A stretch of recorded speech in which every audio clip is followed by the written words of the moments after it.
Hi guys, இது போன விலாகோட continue vlog தான். கோயிலுக்கு போயிட்டு வந்துட்டு நெக்ஸ்ட் என்ன பண்ண போகிறோன்றது தான் இந்த விலாகில் நீங்கள் பார்க்க போகிறீங்க. ஆக்சுவலாக நெக்ஸ்ட் என்ன பண்ண போகிறோம் பார்த்தீங்கன்னா, நாத்தனார் பொண்ணுக்கு வந்து ட்ரெஸ் எடுக்கிறதுக்காக போக போகிறோம். அது தூங்குறாங்களே அந்த பேபிக்கு தான். ஸோ போகிற வழியில் எதனா ஒரு டீ கடை இருந்தால் குடிச்சிட்டு போயிடலாம் அப்படி சொல்லிட்டு ஒரு டீ கடை பார்த்து நிறுத்தி அங்கே ஒரு பர்ஃபி சாப்பிட்டேன். பர்ஃபி சாப்பிட்ட அப்புறம் டீயும் வந்துச்சு. எல்லோரும் நின்று குடிக்க ஆரம்பிச்சிட்டாங்க.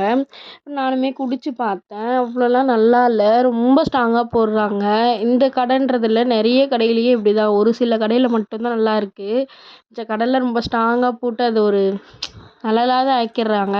ஸோ அங்கே டீ குடிச்சிட்டு பிஸ்கெட் சாப்பிட்டு அங்கேருந்து கிளம்பிட்டோம். கிளம்பிட்டு போகிற வழியில் இந்த ட்ரெயின் இருந்தது, அங்கே நின்றுட்டு இருந்தாங்க. ஃபோன் வந்துச்சு சொல்லி பேசிகிட்டு இருந்தோம். பேசிட்டு அதுக்கப்புறம் வண்டி எடுத்தாச்சு. எனக்கு இந்த இடத்த பார்த்தாலே எனக்கு ஃபஸ்ட்டு ரொம்ப கஷ்டமாக தான் இருக்கும். ஏன் பார்த்தீங்கன்னா, என்னுடைய மச்சனை இந்த ஹாஸ்பிட்டலில் தான் லாஸ்ட்டாக இறந்தாங்க. ஸோ இந்த இடத்துக்கு வந்தாலே அவங்களுடைய ஞாபகம் வந்துடும். அவன் எப்படின்னு பார்த்தீங்கன்னா, முன்னெல்லாம் நாங்கள் வந்து பேசினாலும் என்னென்ற ஸ்டேஜில் தான் நாங்கள் பேசிகிட்டு இருந்தோம். பட் அவன் சாக போகிறதுக்கு முன்னாடி ஒரு வருஷமாக எங்கள் கூட ரொம்ப ரொம்ப க்ளோஸ் ஆகிருந்தான். இவன் இந்த சனிக்கிழமை சாக போகிறான்னா, முன்னாடி சனிக்கிழமை எங்களுடைய மேரேஜ் டே. ஸோ கேக் கட்டிட்டு அன்றைக்கி அவ்வளோ ஹாப்பியாக இருந்தான். எப்போதுமே அப்படி இருக்க மாட்டான். ஆனால் எல்லாருக்கிட்டேயுமே நல்லா பேசிட்டு விளையாடிட்டு நைட் ரவுண்ட்ஸ்லாம் போயிட்டு செம்ம ஹாப்பியாக இருந்தான். அவன் எங்களை விட்டு போக போகிறான்றது அவனுக்கு தெரிஞ்சிச்சா என்னன்னு எங்களுக்கு தெரியல. அடுத்த வாரம் சாக போகிறேன்னா இந்த வாரம் எங்ககிட்ட சொல்கிறான், நீங்கள் எங்கே போனாலுமே என்னை கூப்பிடுங்க, நான் வரேன்னு சொன்னான். அந்த வார்த்தை எங்களுக்கு இன்னமும் அது வந்து ரொம்ப மனசு வந்து ஏற்றுக்கவே மாட்டேங்குது. அவன் வந்து எங்கள் கூட இல்லைன்றது இன்னமும் எங்களால் ஏற்றுக்கவே முடியல. என்ன பண்ணுறது, நெக்ஸ்ட் நம்ம போய் தான் ஆகணும், மூவ் ஆன் ஆகணும்னு சொல்லிட்டு நாங்களுமே மூவ் ஆன் ஆக ஆரம்பிச்சாச்சு. எனக்கு அவனை பற்றி நினச்சாலே ரொம்ப கஷ்டமாக இருக்கும். என்ன பண்ணுறது, மூவ் ஆன் பண்ணி போய் தானே ஆகணும்.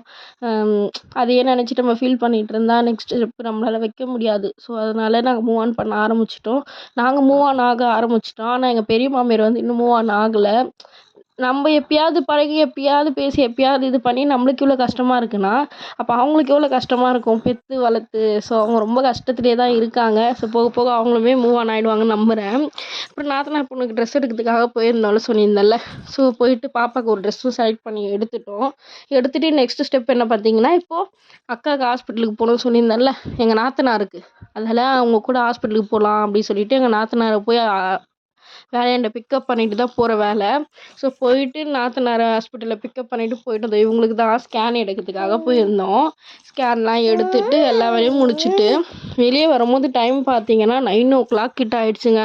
இப்போ நான் புருஷாவாக்கத்துலேருந்து திருவேற்காடுக்கு வந்து லஞ்ச் செஞ்சு சாப்பிட்ணும். ஸோ ரொம்ப கஷ்டம்தான். ஆனாலும் நான் என்ன பண்ணிட்டேன், வரும்போதே கடையில் வாங்கிட்டு வந்து சாப்பிட்டுட்டு தூங்கிட்டேன். இந்த டே இப்படி தான் எனக்கு போச்சு. ஓகே, இதோட முடிச்சுக்கிறேன். பாய்.